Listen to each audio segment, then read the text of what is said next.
Well, howdy, y'all. Feel like I'm channeling Dixie. I went for a hike yesterday with some friends and just didn't feel like filming it.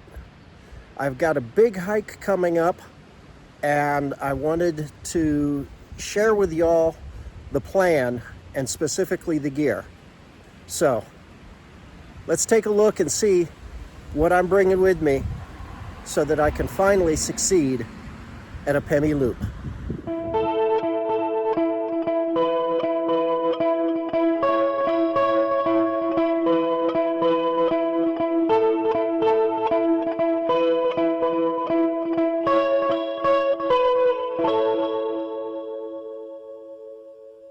So Pemi, what are you doing here? You want to make sure I don't forget anything. Anything important. Like your pillow. You're worried about your comfort items. He's worried about his comfort items, friends. So he's going to be overseeing this packing. Okay, Pemi, you can oversee. But I'll be doing all this explaining, okay? Okay. Well, friends, in the backpacking world, there's a concept called the big three. Those are the three most expensive and heaviest items that you carry. So most people start with their big three. The big three is your backpack, your sleep system, and your shelter. So starting with the backpack, I'm going with an Outdoor Vitals Shadow Light 60. This is the version 2 because it has a much more comfortable hip belt with good sized pouches. I've also got add-ons to it. I've got a water bottle holster and I've got a phone pocket. I've also got an eyeglass case.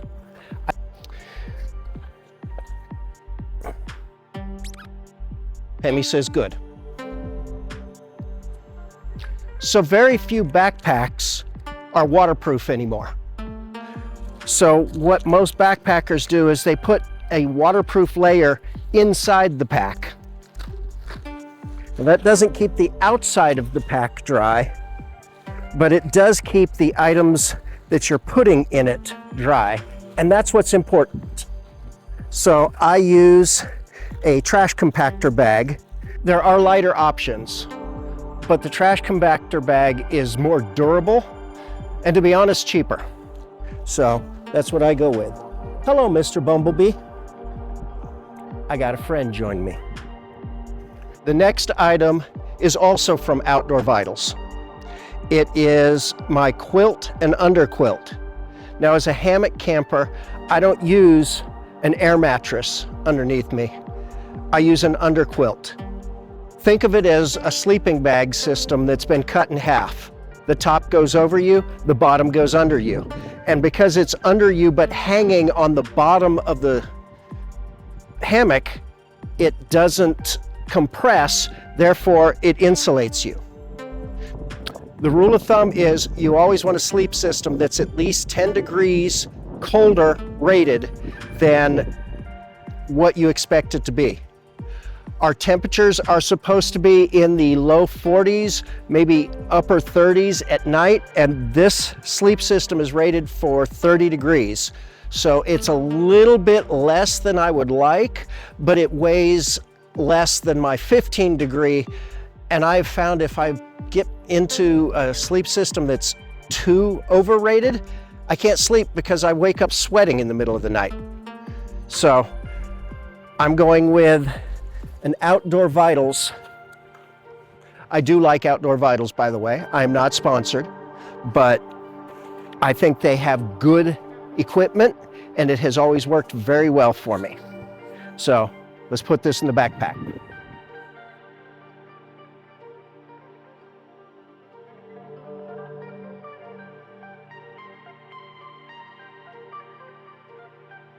The next part is my hammock, which the hammock itself isn't technically the shelter, but it's not really the sleep system either. So I always lump the hammock and the tarp in together. as the shelter. So this is a War Bonnet Blackbird. I didn't get the XL. Sometimes I think maybe I should have. I'm kind of on the tall side, but it's a good system. It's comfortable. I've used it before and it works well.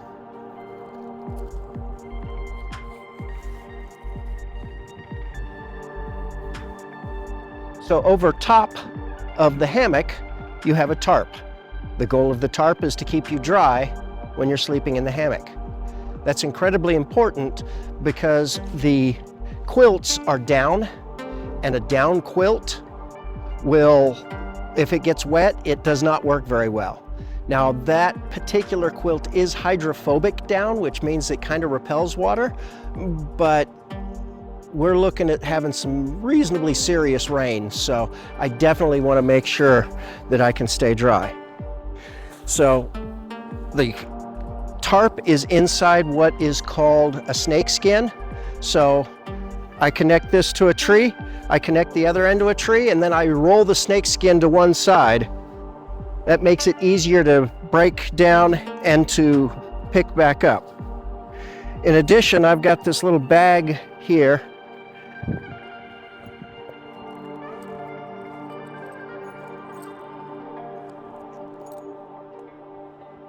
And in this bag, I put ropes for the tie-outs. I got tension adjusters for the tie-outs. I've got 5 stakes. These are MSR Groundhog Minis. And then I've got this little thing, which I put over the stakes, and it allows me to push it in either with my hand or with my foot without having the stake digging in and potentially cutting me. And these all go in this little bag. Now, because the tarp frequently gets wet, you don't want to put it in the main pocket with all of your stuff that you're trying to keep dry. I use these little tube pockets on my Outdoor Vitals bag.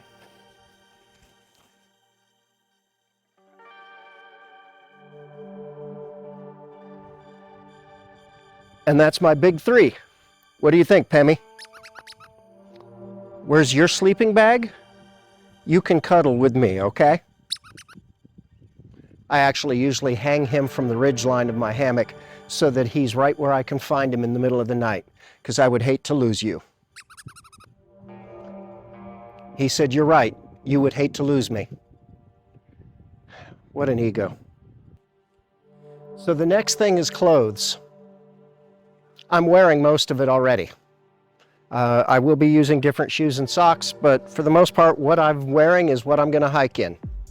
But at night, when you get to camp, it feels really good to put on something clean. So I've got some warmer stuff in case it gets chilly that will be utilized at camp, so that if my sleep system doesn't do the job correctly, these will help to keep me warm. It's not much. It all fits in this bag.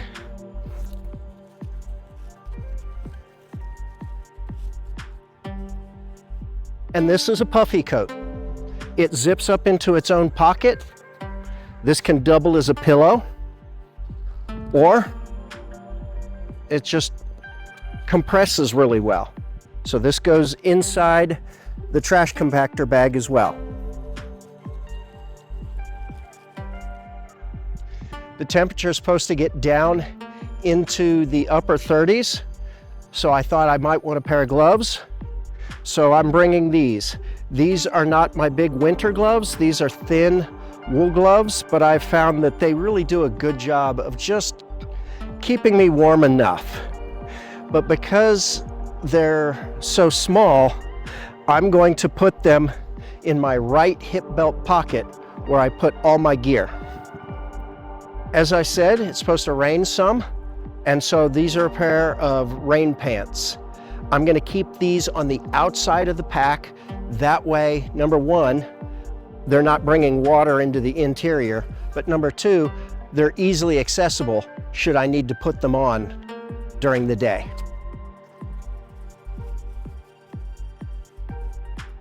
And of course, rain pants don't do me much good if I'm not wearing a rain jacket as well. This is an REI rain jacket that I recently bought. It's a little thicker than my helium, but I found that the helium wets through. I have not had that experience with this one. I also haven't used it that much, so we'll see what it looks like.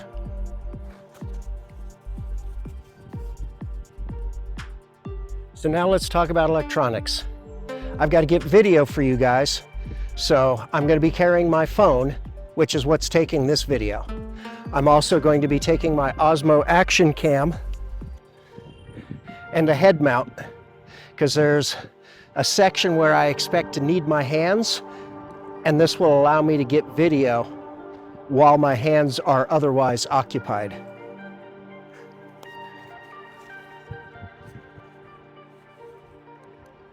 And I keep that in my hip belt pocket so that I can get to it. Next is my microphone kit. In case I've got a lot of wind noise, I can put this on. I can put the little windbreaker on it, and it will make it so that I can record and you guys can actually hear what I'm saying. Maybe needed, maybe not, I don't know.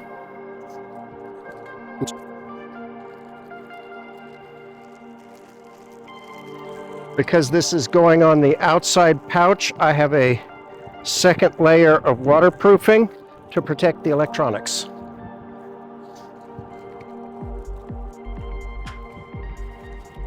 This is battery banks. I've got a brand new 10,000 milliamp hour battery bank that I'm going to be trying out. And then I've got my tried and true 20,000 milliamp hour battery bank. I've also got a couple of spare batteries for my action camera and some USB cables that I can use to charge things. Everything I have a USB cable for. This goes in that pocket. It's magnetic, so if I need to charge my phone, I can literally slip my phone in that pocket and it will magnetically stick to it and charge it. This, on the other hand, is going to go on the inside.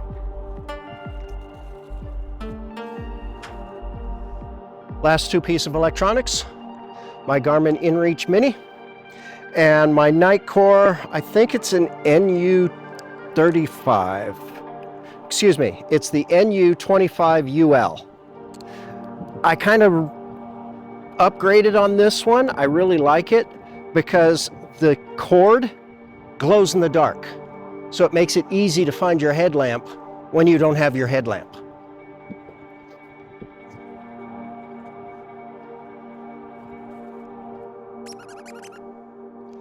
Pemi wants to know how I'm going to not get lost. Well, Pemi, as always, I will have my GPS on my phone, and that's usually my primary navigation. But I never go on a backpacking trip without a trusty compass and a map. He says that's smart. Yes, Pemi, I know.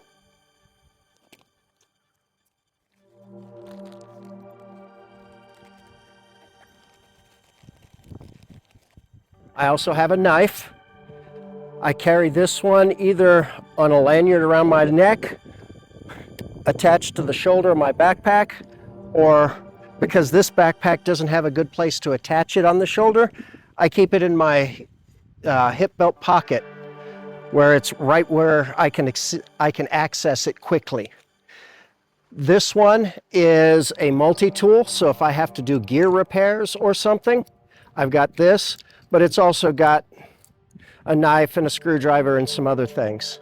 It's a little big for a backpacking multi-tool, but it has come in handy a couple of times.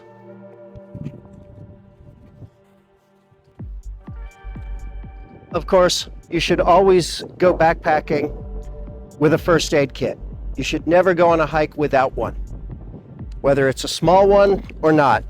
This is a 1 to 2 person for 1 to 4 day pack. Most people would say this is overkill. I've actually taken a lot of the stuff that came with it out, but I've put other things in because this is also my repair kit. So needle and thread, fire starter, things like that are all in here.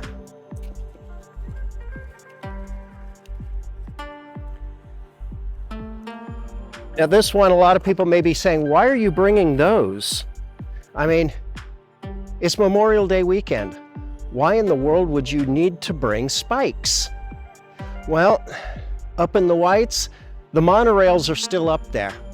And the Garfield Ridge Trail has a reputation for being one of the last places to melt.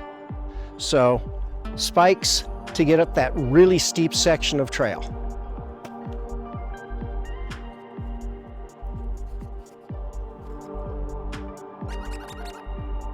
What's this?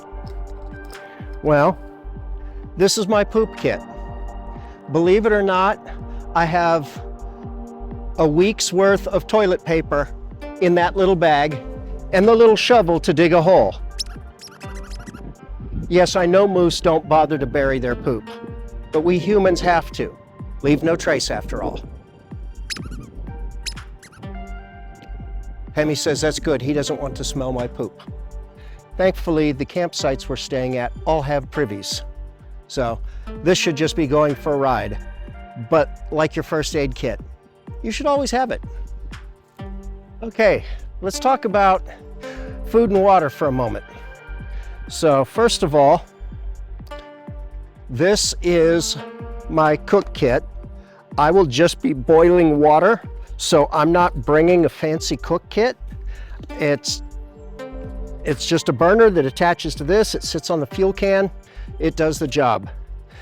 I chose to bring the jet boil as opposed to one of my lighter options because I find that the jet boil is more efficient, which means I don't have to bring extra fuel.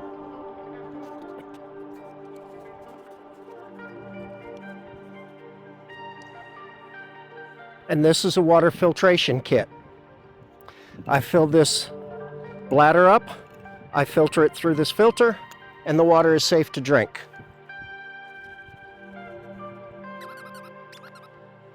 I'll get to it. Pemi wants to know what we're going to eat, and I'll show you that in a minute.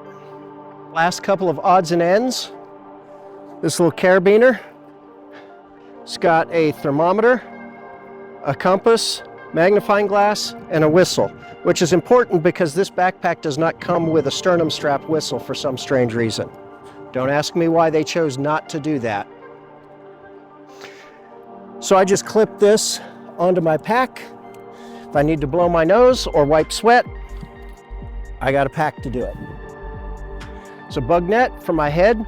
Most of my body will be covered by clothing that has been soaked with permethrin, but if the bugs are really bad, I can put this over my hat and it'll keep them from getting onto my face. The other thing I can do is this is Picarden, not sure how it's pronounced, based bug spray. I chose to use this type of bug spray because this type of bug spray does not interact negatively with these high-tech fabrics that a lot of backpacks are made out of these days. And it doesn't weigh very much. Last item is a rain cover. This goes over the outside of the pack to help keep things dry. It doesn't completely waterproof it. After all, it's got the hole where your back is, so it's not like it's going to keep water out if you fall in a river, but it might keep the pack a little drier, and drier packs weigh less.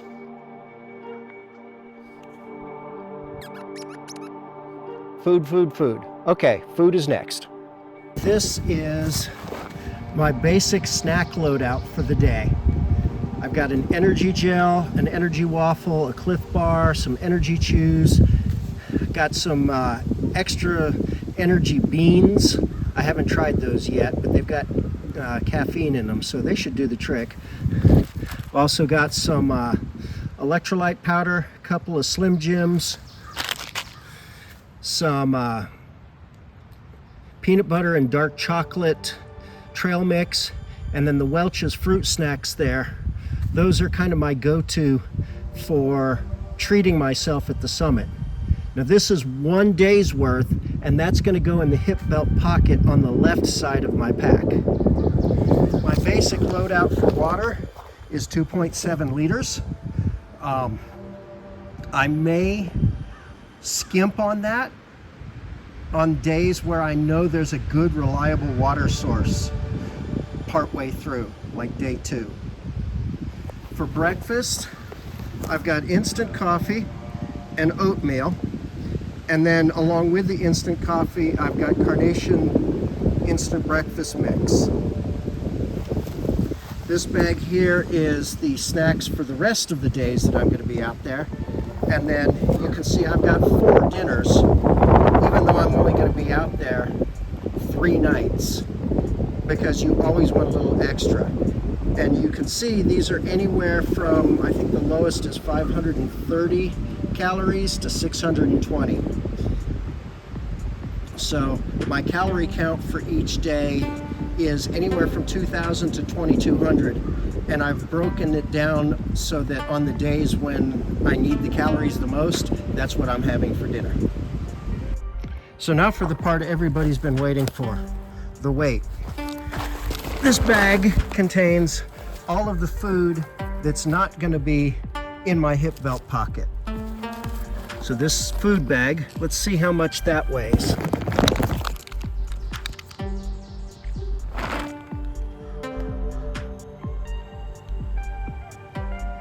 6.8 pounds.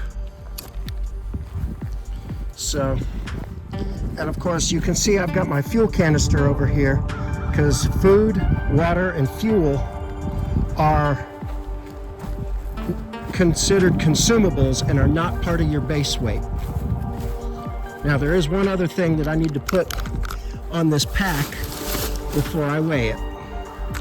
Pemi, your turn. Yeah, I know. He's in your spot. But it'll have to do for now. And I'm gonna take this and put it inside. All right, let's see what we got.